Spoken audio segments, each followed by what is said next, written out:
আপনারা শুনছেন 221B Harrison road, বাংলার ভূত বাংলার ভয়, উল্টোপাল্টা গল্প নয়। আমি প্রত্যয়, আর আমার সাথে আছে সুমিতেন্দ্র। আজ প্রথমবারের জন্য আপনারা শুনবেন মৌমিতা মুখার্জির কলমে গ্রাম বাংলার ভূতের গল্প নদীর পাড়ের ভয়। গল্প পাঠে সুমিতেন্দ্র, তরুণীর ভূমিকায় বর্ণালী, পল্লবের ভূমিকায় সৌরভ রায়, সায়নের চরিত্রে সৌরভ ধনী সাহা, মৃণালের ভূমিকায় দিব্যেন্দু, আর শোভনের চরিত্রে আমি প্রত্যয়। গল্পটা ভালো লাগলে অবশ্যই কমেন্ট করে জানাবেন, আর প্লিজ প্লিজ প্লিজ ভিডিওটাকে হাইপ করে দেবেন। শুরু হচ্ছে আজকের পর্ব।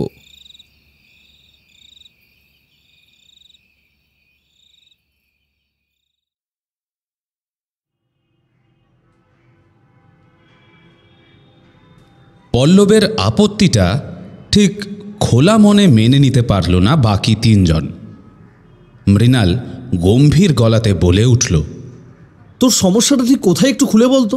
আমরা তোর গ্রামে যাব এটাতে, নাকি ওই বলিচ্চরে পিকনিক করতে যাব ওটাতে?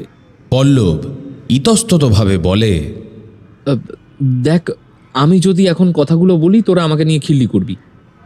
আমি তাই সবটা তোদের খুলে বলতেও পারছি না। আমাদের ওখানে খুব সুন্দর সুন্দর পিকনিক করার জায়গা আছে, আমি তোদের নিয়ে যাব। একটা খুব সুন্দর আমবাগান আছে, জানিসই তো, দারুণ জায়গা, ওখানে করি আমরা পিকনিক। সায়ন একটু গলা খাকড়ে বলে, না, আমরা বলির চরেই করব। আমি তোকে কথা দিচ্ছি, তোর কথাতে কেউ আমরা খিল্লি করব না, অথবা তোকে নিয়ে মজা করব না। তুই খুলে বল তো ভাই ব্যাপারটা। তুই তো এর আগে কতবার আমাদের বলেছিস তোদের বাড়ি যাওয়ার কথা, আমরাই যেতে পারিনি বিভিন্ন কারণে। কিন্তু এবারে আমরা নিজের থেকে বলছি যাব, দুদিন থাকবো, তোদের ওখানে চড়ুই ভাতি করবো। তুই কেন মানা করছিস বলতো? পল্লব মাথা নাড়তে নাড়তে বলে, না না, তোরা আমাকে ভুল বুঝছিস। আমি এখনো চাই তোরা আমার বাড়ি আয়, দুদিন থাকবি, ওখানে তোদের ভালো ভালো জায়গা ঘুরে দেখাবো। আমার আপত্তি হচ্ছে ওই বলির চরের পিকনিকের ব্যাপারটায়। আমি তো ছাড়, আমার বাড়ির থেকে যদি কেউ শোনে না আমরা ওখানে পিকনিকের প্ল্যান করছি, তাহলে আর নিস্তার নেই। এতক্ষণে মুখ খোলে শোভন। ঠিক আছে, তোর প্রবলেমটা এবারে আমার কাছে ক্লিয়ার হলো। তাহলে একটা কাজ করতে পারি, যেটাতে সাপও মরবে লাঠিও ভাঙবে না। কৌতূহলীভাবে পল্লব বলে, কি উপায় শুনি? যদি কোনো উপায় বের করতে পারিস তাহলে খুব ভালো হয়। শোন, আমরা এখান থেকে পরের শনিবার বিকেলে ট্রেনে রওনা দেব। এই পৌঁছোতে লাগবে ওই ধর না ঘন্টা চারেক। পল্লব, তুই যে ওই শুক্রবার করে ক্লাস শেষ করে যে 5টার ট্রেনটা ধরে বাড়ি যাস, আমরাও সেটাই ধরবো শনিবার। তুই তো কাল বাড়ি চলে যাচ্ছিস, আর আমরা সেদিন এখান থেকে পিকনিকের সব বাজার টাজার করে নিয়েই গাড়িতে উঠবো একেবারে। ওখানে আমরা পৌঁছে যাব রাত 9টা সাড়ে 9টার মধ্যে। তুই আমাদের সাথে ডুংরিখালি স্টেশনে মিট করবি, তারপর সোজা চলে যাব সেই বলির চরে। সাধারণত পিকনিক করে সকালবেলা আমরা পল্লবদের বাড়ি পৌঁছে যাব, কেউ জানতেই পারবে না যে আমরা রাতে এসেছি। তারপরে ফিরে আসার সময় আমরা সবাইকে সত্যি কথা বলে দেব। তাতে দুটো জিনিস হবে, এক হলো ওই বলির চর সম্পর্কে লোকেদের মনে যে আতঙ্ক আর ভয় জমে রয়েছে সেটা ক্লিয়ার হয়ে যাবে, আর দ্বিতীয়ত আমাদের মজাটাও হয়ে যাবে। কি বলিস তোরা? কেমন লাগলো আমার প্ল্যানটা? বল বল। সায়ন উচ্ছ্বাসিতভাবে বলে, দারুণ প্ল্যান বানিয়েছিস ভাই, এইটা একদম ঠিক আছে। হ্যাঁ, এমনিতেও কাল থেকে আমাদের শীতের ছুটি পড়েই যাচ্ছে। কাল সকালেই পল্লব চলে যাচ্ছে বাড়িতে, আমরা যাব তার পরের শনিবার, তাই তো? মানে 31শে ডিসেম্বর। ওই দিন জমিয়ে পিকনিক করব। তাহলে নতুন বছর আমাদের শুরু হবে পল্লবের দেশের বাড়ি ডুংরিখালিতে। কিরে পল্লব, তোর কোনো আপত্তি নেই তো এবার? হাসতে হাসতে পল্লব বলে, সত্যি আমাদের শোভনটা হলো একটা জিনিয়াস, ওর মতো বুদ্ধি আমাদের কারণ নেই। ও অ্যাডভোকেট হিসেবে আমাদের সবার থেকে বেশি নাম করবে। এই আজকের তারিখ দিয়ে লিখে রাখ আমার কথাটা। তাহলে ওই কথাই রইল, তোরা 31শে ডিসেম্বর পৌঁছে যাচ্ছিস, আমি তোদের স্টেশনে মিট করব। কিন্তু শোন, ওখানে কিন্তু বেজায় শীত পড়ে ভাই। হ্যাঁ, সেইভাবে সোয়েটার আলোয়ান সব নিয়ে আসিস। এতক্ষণে মুখ খোলে মৃণাল। হ্যাঁ রে, তুইও তো ভাবিস না। আর শোন, আমরা বাজার টাজার করে নিয়ে যাব, অথবা ওখান থেকেও কিনে নিতে পারি। তুই শুধু সময় মতন আমাদের স্টেশন থেকে রিসিভ করিস। না না, তোরা মোটেও কিছু ভাবিস না যে এই মানিকতলার মতন ওখানে অনেক রাত অবধি বাজার দোকান খোলা থাকবে। একে শীতকাল, তার উপর রাত 9টা, সেরকম কিছুই পাওয়া যাবে না। আমিও যে কিছু বাজার দোকান করে রাখবো সেটা তো সমস্যা হলো, ওখানে ওসব কিনে রাখবো কোথায়? একবার বাড়িতে দেখে নিলে না পুরো কেস হয়ে যাবে। আসলে তোরা তো শহরের মানুষ, তোদের আন্দাজ নেই গ্রামের কি অবস্থা। একবার গ্রাম ঘুরে এলে তোদের গ্রাম নিয়ে যে ফ্যান্টাসি আছে না, তা কেটে যাবে, বুঝলে? কিন্তু একটা কথা বল, তুই যে সেদিন রাতে বাড়িতে থাকবি না, বাড়ির লোককে তুই কি বলবি কিছু ভেবেছিস? হ্যাঁ, ঠিক কথা। এটা তো আমাদের শোভন গুছায় বাড়াটলো ভাবেনি। নো চিন্তা, ওখানে আসলে আমার একটা স্কুলের বন্ধু আছে, বিকাশ। ছুটি থাকলে ওর বাড়িতে মাঝে মধ্যে যাই, রাতে থাকিও। সেদিন ওর বাড়িতে যাব বলেই বেরোবো, কিন্তু বিকাশকে আমাদের সাথে রাখতে পারবো না, কারণ ও নিজে তো বলিচ্চরে যাবেই না, উল্টে কাউকে যদি মুখ ফসকে বলে দিলে পুরো একদম কেস গন্ডগোল। হাসতে হাসতে মৃণাল বলে, সে যাই হোক, আমরা ওই দিন যাচ্ছি আর জমিয়ে মজা করবো ভাই।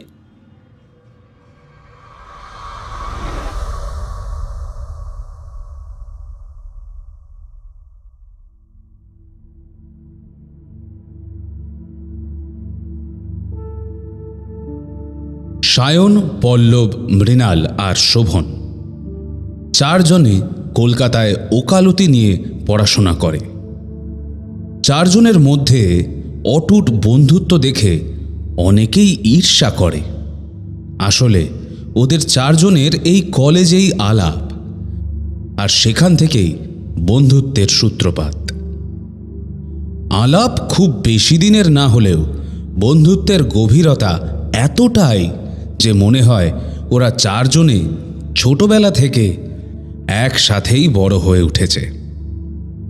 সায়ন, মৃণাল আর শোভন কলকাতা বা এই আশেপাশের মফস্বলের ছেলে হলেও পল্লব ডুংরিখালি নামক হুগলির একটি প্রত্যন্ত গ্রামে বড় হয়েছে। এখানে মানিকতলায় একটা মেসে থাকে, সপ্তাহান্তে বাড়ি যায়। পল্লব বহু দিন ধরেই তার বন্ধুদের অনুরোধ করে চলেছিল তার বাড়ি ঘুরতে যাওয়ার জন্য, কিন্তু সেটা আর ঠিক হয়ে উঠছিল না। তাই এবার শীতের ছুটিতে ঠিক হয়েছে ওরা সবাই মিলে যাবে পল্লবদের গ্রামের বাড়িতে। পল্লবের বাড়ি ঘোরাও হবে, সাথে একটা জমজমাট পিকনিকও করা যাবে।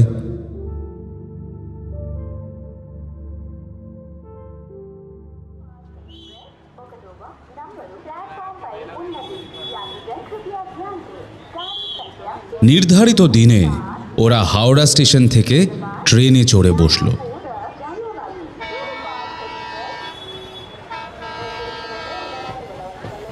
গন্তব্য পল্লবের গ্রাম ডুংরিখালি। গল্পতে আড্ডাতে ওদের সময়টা কাটতে লাগলো ঝড়ের গতিতে। একবার মৃণাল বলল, আচ্ছা শোন, বলিচ্চরের ঘটনাটা ঠিক কি? মানে ওই নাম শুনলেই সবাই এরকম মানে আঁতকে ওঠে কেন, জানিস কি তোরা কেউ? শোভন মাথা নাড়তে নাড়তে বলল, আসলে ব্যাপারটা খুবই আনফর্চুনেট। আমাকে একবার কথায় কথায় পল্লব বলেছিল ঘটনাটা। ওদের গ্রামের জমিদার মশাই ছিল ভীষণ অত্যাচারী আর ক্ষমতা লোভী। তার সাথে একসময় যুক্ত হয় অমরত্বের লোভ।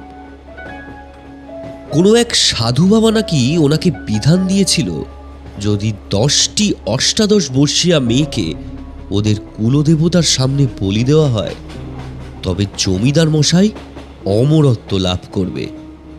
ব্যাস, জমিদার মশাই তখন পাগলের মতো চারিদিকে 18 বছর মেয়েদের খুঁজতে লাগলো, কয়েকটা বলিও দিল। তখন গ্রামবাসীরা ভয় পেয়ে তাদের ঘরের ওই বয়সী মেয়েদের গ্রাম থেকে অন্যত্র পাঠিয়ে দিতে লাগলো তাদের আত্মীয় স্বজনদের কাছে। কিন্তু সেই পৈশাচিক মনোবৃত্তির জমিদার মশাই সেখান থেকেও মেয়েদেরকে ধরে আনতে লাগলো। সবচেয়ে দুঃখের কথা হচ্ছে, মেয়েদের বলি দেওয়ার পরে তাদের দেহ ওই নদীর চরে পুঁতে দিত বেটা। ওদের ঠিকভাবে কোনো সৎকারও করা হতো না। তারপর থেকেই ওই চরটার নাম হয় বলির চর। একটা দীর্ঘ নিঃশ্বাস ছেড়ে মৃণাল বলল, অমর যে ব্যাটা হয়নি সে তো দেখাই যাচ্ছে। আগেকারের কিছু জমিদার আর জমিদার বাড়ি ঘিরে কতই এরকম ভয়ানক ঘটনার কথা শোনা যায় বল। সত্যি অতীত বড় ভয়ানক। হ্যাঁ, তারপর বল। হ্যাঁ, ঠিকই বলেছিস তুই। কখনো কখনো অতীত বড্ড ভয়ানক হয়ে ওঠে। হ্যাঁ, যা বলছিলাম, ওই বলির চরকে ঘিরে নাকি নানান রকম কথা শোনা যায়। মাঝরাতে নাকি চরের দিক থেকে মেয়েদের কান্নার আওয়াজ আজও ভেসে আসে। এসবের জন্যই আর কেউ ওই বলির চরের দিকে পা রাখে না। দেখ, এটা আমি মোটেই বিশ্বাস করলাম না। হ্যাঁ, এটা ঠিক যে জমিদার বাড়িগুলো ঘিরে অনেক রকম গল্প কথা ছড়িয়ে আছে সারা বাংলা জুড়ে, কিন্তু এটাও হতে পারে যে ওই জমিদার বলি টলি দিত, কিন্তু তাই বলে আজকের যুগে দাঁড়িয়ে এসব কান্নার আওয়াজ, না না, আমি মানতে পারলাম না ভাই। আচ্ছা, আর ওদিকটা কি হলো? দুদিন ধরে পল্লবকে ফোনে পাওয়া যাচ্ছে না, সুইচ অফ বলছে। ফোন করেছিল আর? না রে, বেটা আমাদের ওই বলির চরে নিয়ে যাওয়ার নামে ভয় পেয়ে ফোন অফ করে বসে নেই তো? ভাবছে ওর ফোন অফ দেখে আমরা হয়তো যাবো না ওখানে। কিন্তু আমরা যখন ঠিক করেছি ওখানে যাব, আমরা তো যাবই। সায়নকে ধমকে থামায় শোভন। তোর যত বাজে কথা, তাই না? এতদিনেই চিনলি পল্লবকে? ওর ফোনটা হয়তো খারাপ হয়ে গেছে, ট্যাগ গিয়ে গ্রামে হয়তো কোনো রিপেয়ারিং শপ নেই, ওই জন্য ফোন অফ পাচ্ছি। আমার বিশ্বাস ও স্টেশনে ঠিক থাকবে।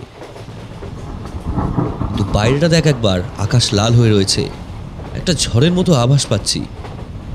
এই শীতে যদি আবার ঝড় বৃষ্টি হয় তাহলে শীত কেমন বাড়বে বুঝতে পারছিস?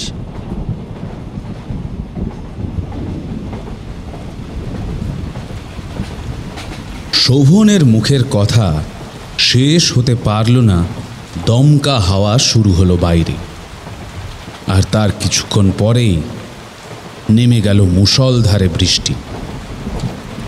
ঝড়ের সাথে বৃষ্টির দাপট এতটাই যে ট্রেনের জানালা বন্ধ করলেও সেই জানালাগুলোয় ক্রমাগত আঘাত হানছে প্রলয়। তার ফলে জানালাতে গম গম শব্দ শুরু হয়েছে। চিন্তিতভাবে শোভন বলে, এরকম বৃষ্টি থাকলে আমরা পিকনিক করব কিভাবে বলতো? এই তো আর আধ ঘন্টা পরেই আমরা নামবো।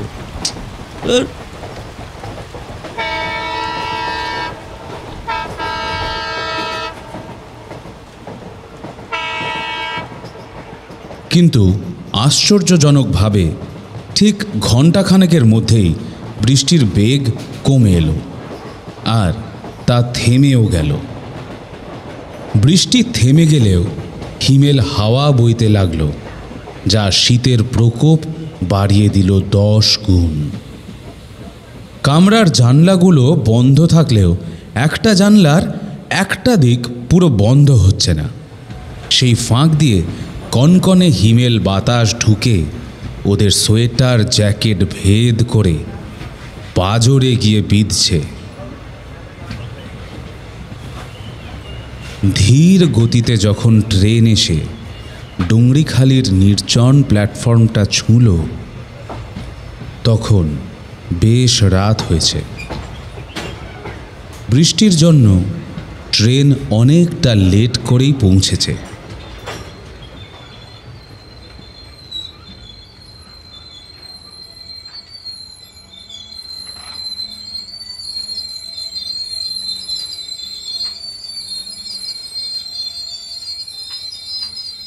প্ল্যাটফর্মে পা রাখতেই এক ঝলক হিমেল বাতাস ওদের মুখে এসে ঝাপটা মারল।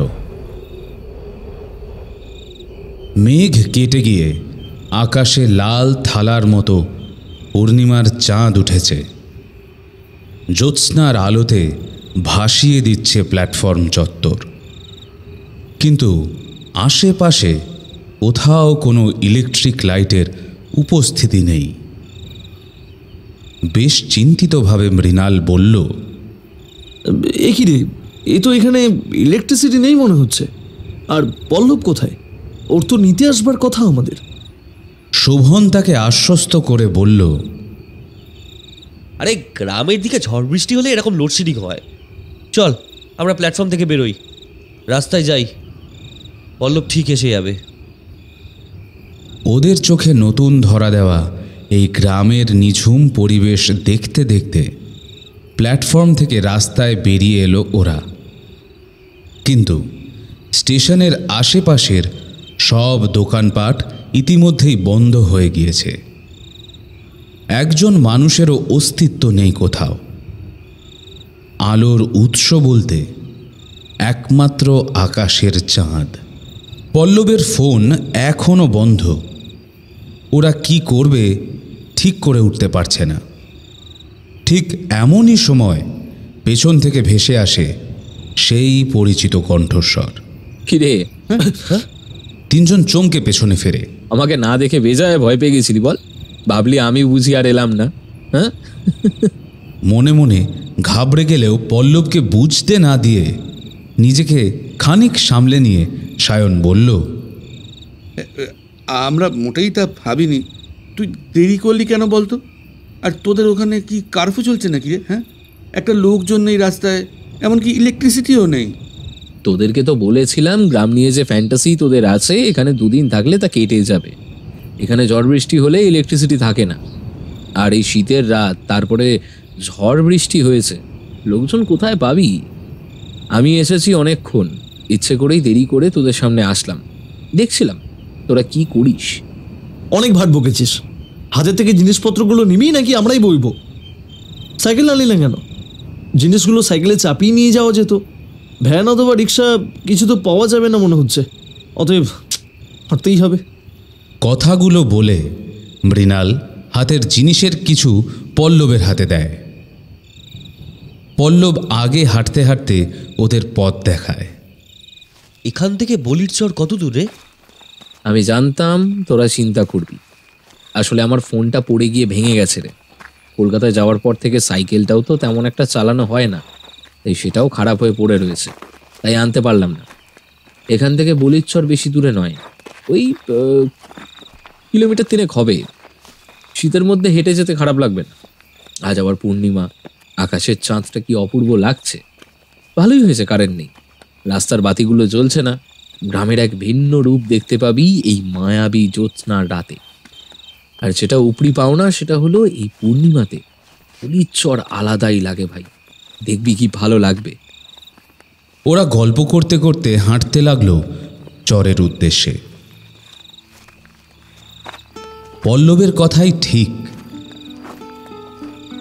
এক অদ্ভুত মায়াবী স্নিগ্ধ আলোতে ভরে গেছে চারিদিক। সদ্য বৃষ্টি স্নাত গাছের পাতা থেকে চুইয়ে পড়ছে চন্দ্রকিরণ। পথের পাশে একটা পুকুরের জলে চন্দ্রমার পূর্ণ প্রতিবিম্ব স্পষ্ট করে ফুটে উঠেছে। দেখে মনে হচ্ছে কোনো সোহাগী পল্লীবধূ আরশিতে তার মুখ দেখে নিজেকে আলোর প্রসাধনে সজ্জিতা করে তুলেছেন। গ্রামের সৌন্দর্যে বিভোর হয়ে চলতে চলতে ঘণ্টাখানেকের মধ্যে ওরা শুনতে পেল জলের কুলুকুলু শব্দ। সায়ন উৎসাহের সাথে বলল, জলের আওয়াজ পাচ্ছি, তার মানে আমরা নদীর কাছাকাছি এসে গেছি, তাই না রে? পল্লব হাসতে হাসতে বলল, বুঝতে পারছি তোদের আর তস হইছে না। হ্যাঁ রে, আমরা এসে গেছি। এদিকে আয়, শর্টকাটে আমরা চড়ে উঠব।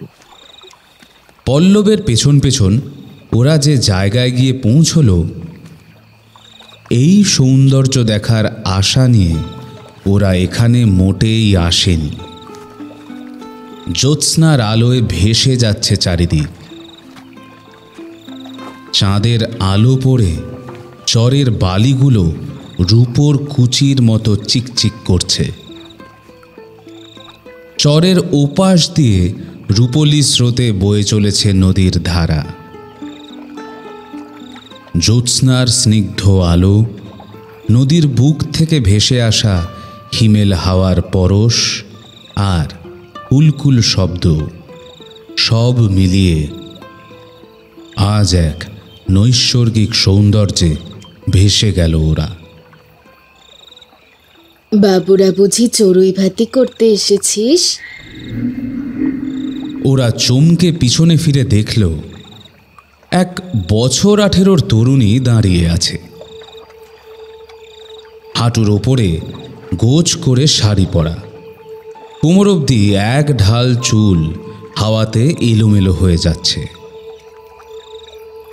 জ্যোৎস্নার পেলব আলোয় তার টানা টানা দীঘল দুটি চোখ যেন ওদের অন্তরাত্মা অবধি দেখে নিচ্ছে। এই ঠান্ডাতেও মেয়েটির গায়ে কোনো শীত বস্ত্র নেই, কিন্তু তাতে যে ওর খুব অসুবিধে হচ্ছে এমনটাও নয়। ওরা চারজন স্থবিরের মতো দাঁড়িয়ে রইল। নীরবতা ভঙ্গ করে মেয়েটি আবার বলে উঠল, বাবু, আমাকে তোদের সাথে রাখবি? আমি সব কাজ করে দেব তোদের। তোদের কুটনো কুটে দেব, বাসন মেজে দেব, জ্বালানি এনে দেব। আমাকে শুধু একটু পেট ভরে খেতে দিলেই হবে। সায়ন তড়িঘড়ি করে বলে উঠল, হ্যাঁ হ্যাঁ ঠিক আছে, এই যে আমাদের জিনিসপত্র, তুমি সব দেখে শুনে আমাদের রান্নাবান্নার ব্যবস্থা করে দাও। তোমাকে কিছু পয়সাও নয়, আমরা দেবো, ঠিক আছে? কিন্তু পল্লব বাধা দিল সায়নকে। কি করছিস কি সায়ন? ব্যাপারটা আমার মোটেও সুবিধার লাগছে না। এই রাতে এখানে এরকম একটা মেয়ে কোথা থেকে এলো? আর দেখ, এই শীতে ওর গায়ে কোনো গরম সোয়েটার আলোয়ান কিচ্ছু নেই। নিজেদের দেখ, সোয়েটার জ্যাকেট পরেও তোরা কেমন কাঁপছিস। আমার কিন্তু বেশ ভয়ই লাগছে ভাই। শোভন ও পল্লবকে সমর্থন করে বলল, সায়ন, পল্লব ঠিকই বলেছে, আমাদের এরকম কিছু করার দরকার নেই। ওদের সব কিছুতেই বাড়াবাড়ি। এই রাতে কোথায় জ্বালানি ভাবি শুনি? ও সব করে দেবে বলছে, তোরা থাম তো। এই মেয়ে, সব ব্যবস্থা করে আমাদের জানাও। হ্যাঁ, তোমাকে আমরা বহাল করলাম, ভালো বকশিস দেবো। হাসতে হাসতে মেয়েটি বলল, বাবু, তুই খুব ভালো মানুষ রে। তোর বন্ধুরা বুঝি আমাকে রাখতে চাইছিল না? আমি তোদের রেঁধে বেড়ে খাওয়াবো রে। তোদের কিচ্ছুটি করতে হবে না, তোরা হাওয়া খেয়ে শুধু ঘুরে বেড়া।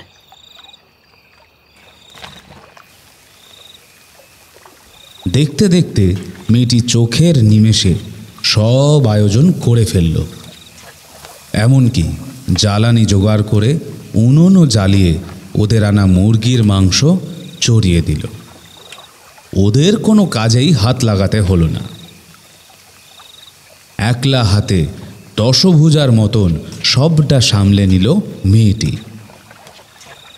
রান্নার সুগন্ধে বালির চর ভেসে যেতে লাগলো নিমেষেই। ঘণ্টাখানেকের মধ্যেই গরম গরম ভাত আর ঝাল ঝাল মুরগির মাংসের ঝোল হাজির হলো ওদের সামনে। ওরা আর দেরি করতে পারল না, খেতে বসে পড়ল। এক পিস মাংসে জব্বর একখানা কামড় বসিয়ে সায়ন বলল, এবারের নতুন বছর শুরুর স্মৃতি আমাদের সারা জীবন মনে থাকবে।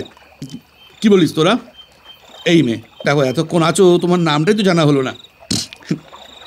তা কি নাম তোমার? খিলখিল করে হেসে উঠল মেয়েটি। সব জানবি রে বাবু, আমার নাম ধাম সব। এখন খেয়ে নে তো। শোভন ফিসফিস করে পল্লবকে বলল, শোন পল্লব, তাড়াতাড়ি খেয়ে আমরা এখান থেকে বেরিয়ে পড়বো। আমার ব্যাপারটা ঠিক লাগছে না একদম। আমি আছি তো, কিছু চিন্তা করিস না।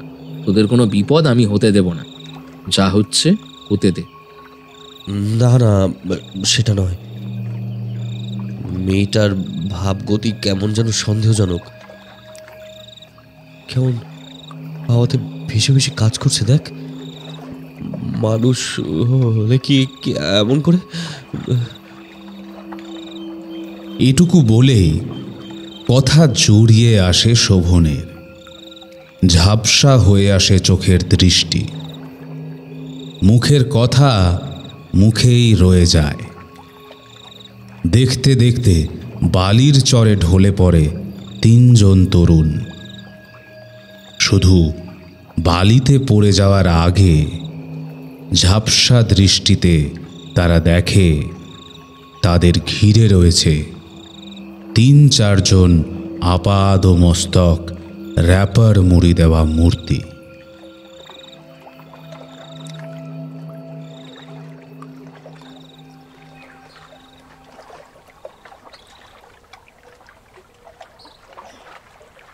পূবের আকাশে সবে তখন হালকা লাল ভোরের আলোর রেখা দেখা দিয়েছে, কিন্তু রাতের অন্ধকার এখনো যাবে যাবে করেও গিয়ে উঠতে পারেনি।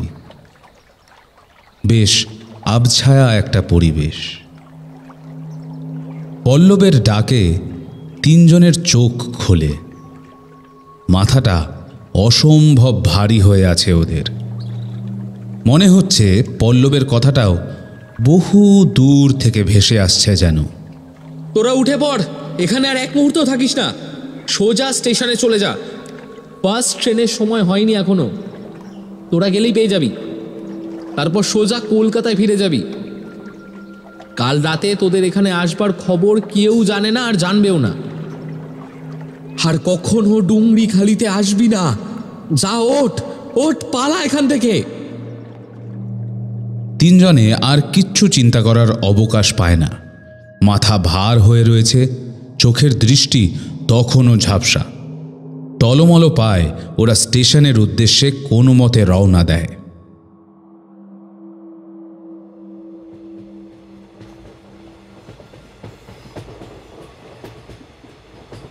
স্টেশনে পৌঁছতেই কলকাতাগামী প্রথম ট্রেন প্ল্যাটফর্মে প্রবেশ করে।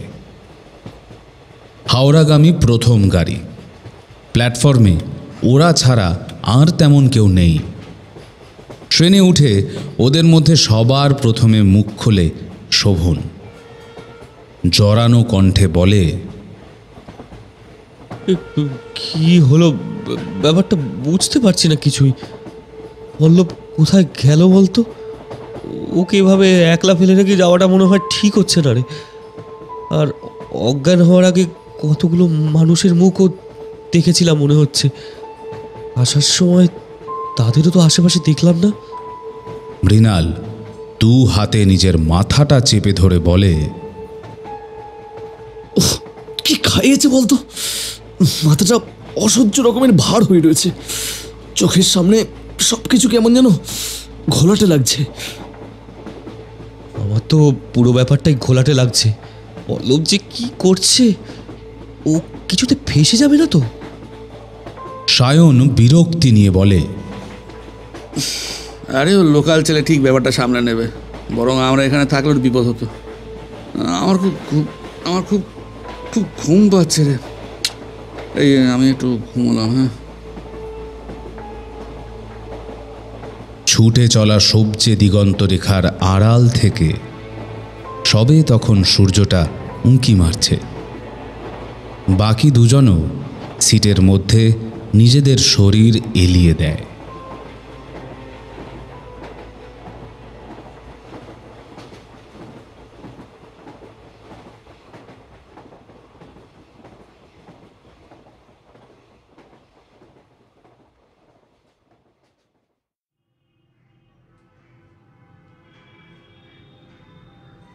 ওরা কলকাতায় যে যার নিজেদের বাড়ি পৌঁছায়।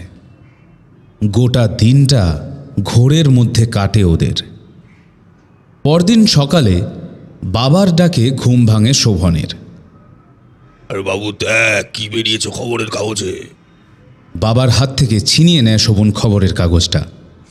তাতে বড় বড় হরফে লেখা, হুগলি জেলার এক প্রত্যন্ত গ্রাম ডুংরিখালির বলির চর থেকে উদ্ধার একজন মহিলা সহ 3 জন যুবকের মৃতদেহ।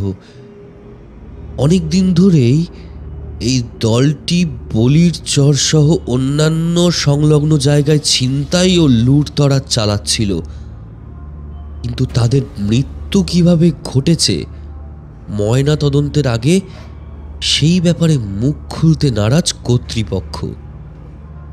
চাঞ্চল্যের বিষয়, কারুর গায়ে কোনো ক্ষতচিহ্ন নেই, শুধুমাত্র তাদের চোখগুলো ঠিকরে বেরিয়ে এসেছে।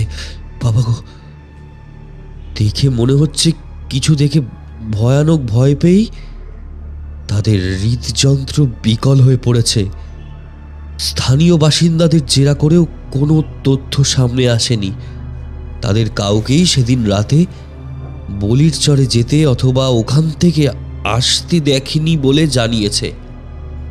এর দুদিন আগেই এক মর্মান্তিক ঘটনা ঘটে যায় ডুংরিখালিতে। ওখানকার বাসিন্দা পল্লব দাস নামে এক ওকালতির ছাত্র সাইকেল নিয়ে রেল লাইন পার হওয়ার সময় রেলগাড়ির ধাক্কায় প্রাণ হারান। গোটা এলাকার শোকে বিহ্বল হয়ে পড়ে। সেই রেশ কাটাতে না কাটাতে আবার ডুংরিখালি ঘিরে এই ঘটনা। কি বলছে? শোভনের হাত থেকে খবরের কাগজটা খসে পড়ে যায় মাটিতে।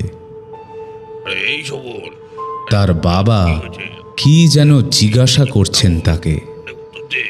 কিন্তু ব্যাপারটা কি হয়েছে? সেই কথা ছাপিয়ে কানে বাজছে একটাই কণ্ঠস্বর।